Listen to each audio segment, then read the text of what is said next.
नमस्कार मित्रांनो, कुण्या राजाची ग राणी या मालिकेच्या आजच्या भागामध्ये सर्वेश्वर हा मधुला म्हणत असतो की तू स्वतःची काळजी घे, अगं अजून तुझी तब्येत बरी नाही. तेवढ्यात विजया आणि घरातील सर्वजण हे हॉस्पिटलला आलेले असतात. तर विजया मधुला बघून म्हणत असते की अगं मधु, स्वतःची काळजी घे, काय झाले होते तुला, आम्ही किती घाबरलो होतो. मधुश्री म्हणते की अगं काही नाही, आता डॉक्टर म्हटले की बरे झाल्यात आणि आता डिस्चार्ज सुद्धा लवकरच मिळेल. तेव्हा लगेच विजया ही प्रेमाने मधुला मिठी मारते.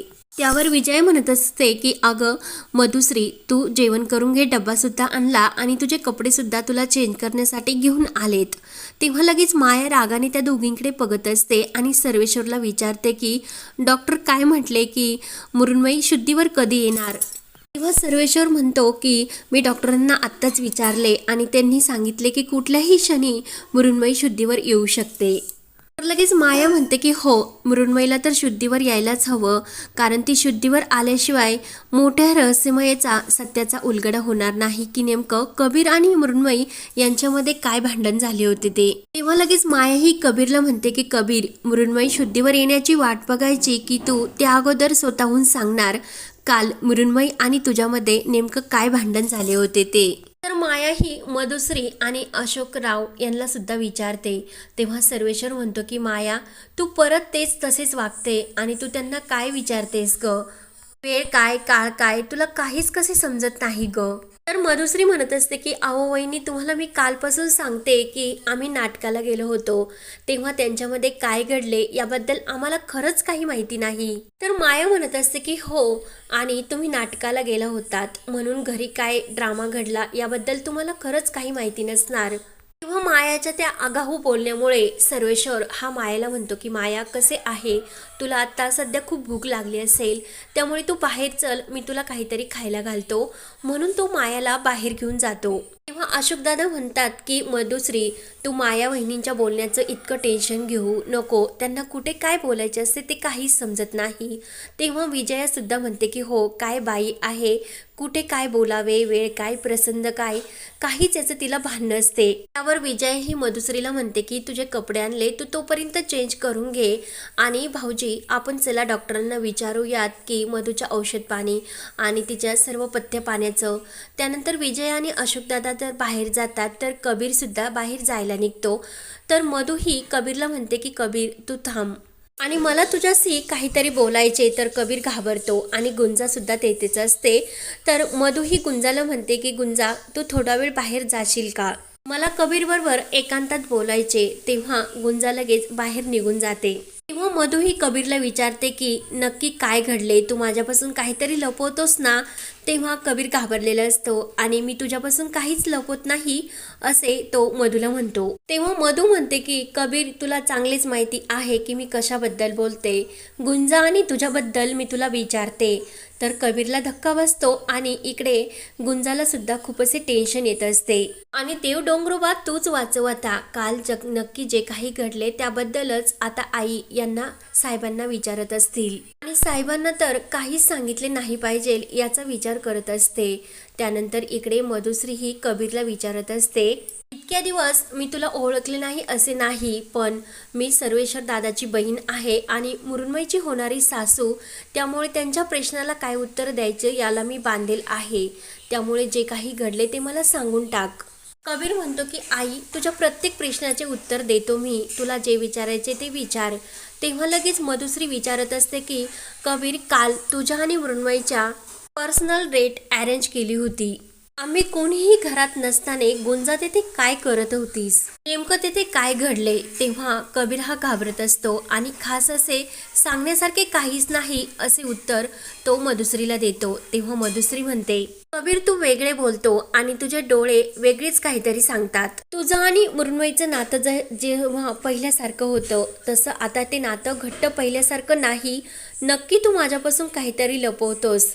तेव्हा कबीर म्हणत असतो की आई, मी काही खोटं बोलत नाही. तर लगेच मधु म्हणत असते की आता पूर्वी माझं गुंजाविषयी मन वेगळं होतं, साफ होतं, परंतु आता तर गुंजाविषयी वेगवेगळे विचार माझ्या मनामध्ये येतात. माया वहिनी त्याचा जाब मला विचारतात, आयुष्यात पहिल्यांदा तुझ्याविषयीचा कुणीतरी जाब मला विचारतात आणि त्याचं उत्तर मला देता येत नाही, म्हणून मधुश्री ही कबीरला विचारत असते. आणि त्याचे स्पष्ट उत्तर का नाही कबीर. तेव्हा इकडे गुंजा तर जाम टेन्शनमध्ये येते आणि देवडोंगरोबा साहेबांना योग्य ती सद्बुद्धी दे, नाहीतर पुन्हा खूप मोठा घोळ होईल. त्यावर इकडे कबीरने मात्र मान खाली घातलेली असते. कोणत्याही प्रश्नाचे उत्तर द्यायला त्याच्याकडे उत्तर नसते. तर मधू म्हणत असते की अरे काल जेव्हा मृण्मयी ही ग्लॅनीमध्ये होती तेव्हा ती गुंजा आणि तुझे नाव घेत होती आणि तुमच्यामध्ये असे काही घडले का. तेव्हा मधू ही मृण्मयी जवळ येते आणि तिच्या डोक्यावरून हात फिरवत असते. तेव्हा मात्र कबीर आपल्या मनात म्हणत असतो की आई, तुम्हाला सर्वांना मला खरे सांगायचे होते, पण त्याचे परिणाम असे होतील याची मला खात्री नव्हती. मी तुम्हाला सर्व काही खरे सांगून टाकील, पण त्या अगोदर फक्त एकदा मला मृण्मयीशी त्या विषयावर बोलून दे. तोपर्यंत मी तुला काही सांगू शकत नाही. तोपर्यंत आई तू थांब. तेव्हा लगेच मधू विचारते की मृण्मयीच्या मनामध्ये तुझ्या आणि गुंजाविषयी काहीतरी शंका तर नाही ना. तेव्हा मधू ही कबीर जवळ येते आणि माझ्या डोळ्यात डोळे घालून सांग की मृण्मयीच्या मनामध्ये तुझा आणि गुंजाविषयी काही संशय तर नाही ना, असे स्पष्ट शब्दात ती कबीरला विचारत असते. मात्र कबीर काहीच सांगायला तयार नसतो. त्यानंतर इकडे बाहेर गुंजा उभी असते. सर्वेश्वर आणि माया येतात. तर माया विचारते की काय ग, बाकीचे सर्वजण कुठे गेलात. तर गुंजा सांगत असते की ते डॉक्टरांशी बोलायला गेले. तेव्हा माया म्हणते की मोलकर्णीच्या भरोशावर हे सर्वजण दुसरीकडे डॉक्टरांकडे गेलेत. तेव्हा लगेच सर्वेश्वर म्हणत असतो की ती मोलकरीण आहे की नाही हे अजून ठरवायचे, कारण ती खूप विश्वासातली आहे आणि हा विश्वास मिळवण्यासाठी आपली जीभ म्हणजे आपलं तोंड हे खूप गोड असावे लागते. तेव्हा गुंजाने जो डब्बा आणलेला असतो उपम्याचा, तेव्हा तो माया बघते आणि यात काय आहे असे विचारते. तेव्हा गुंजा म्हणते की उपमा आहे त्यात. तर लगेच माया म्हणत असते की 1760 भाज्या त्यामध्ये घातला असेल आणि त्याला उपमा म्हणते. तर लगेच गुंजा म्हणते की आमच्याकडे उपमाला उपमाच म्हणतात, भाज्यांना भाजीच म्हणतात. माया म्हणते की काय ग, तुला हा आगाऊपणा कुणी करण्यासाठी सांगितला होता. सर्वेश्वर म्हणतो की माया, ती आणि तिचे घरचे हे बघून घेतील, तू यामध्ये का पडतेस. माया म्हणते की काय ग गुंजा, सतत त्या मधूच्या आणि त्या साहेबा करत त्यांच्या मागे फिरत असते, तुला असे प्रूफ काय करायचे. तर गुंजा काही उत्तर देत नसते. माया म्हणते की नोकरी पक्की करायची की दुसरा काही अजून हेतू आहे मनामध्ये. तर गुंजा ही काकी असा शब्द बोलते आणि परत गप्प बसते. गुंजा म्हणत असते की तेथे तुमची मुलगी आजारी आहे, मी त्यांच्यासाठी प्रार्थना करते, तुम्ही सुद्धा त्यांच्यासाठी प्रार्थना करा. तेव्हा लगेच माया म्हणते की तुझ्या प्रार्थनेची माझ्या मुलीला काही गरज नाही.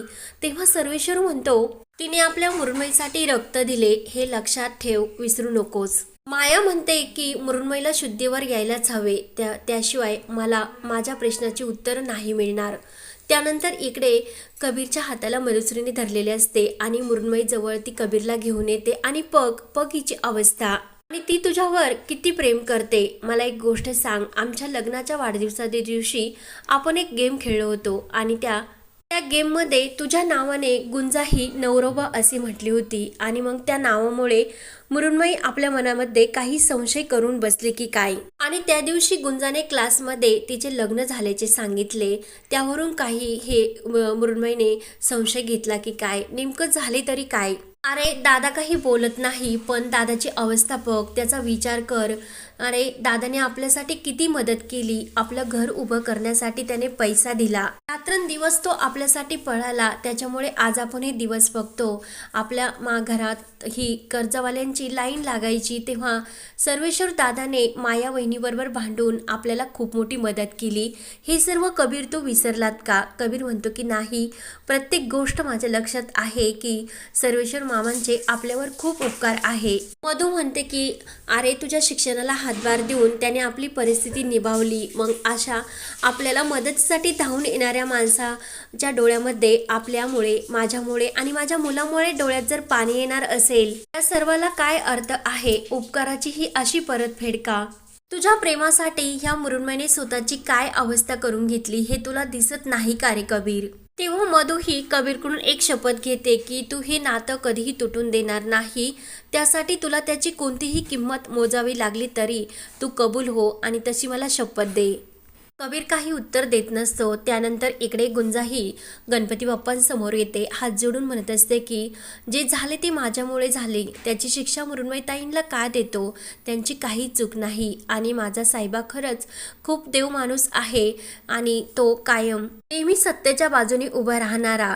जे लग्न ते मानतच नाही, मग त्यात कसले आले पाप, त्यामुळे जे काही झाले आहे तूच त्यांना समजावं आणि सर्व काही नीट करण्याचं हे तुझ्याच हातात आहे.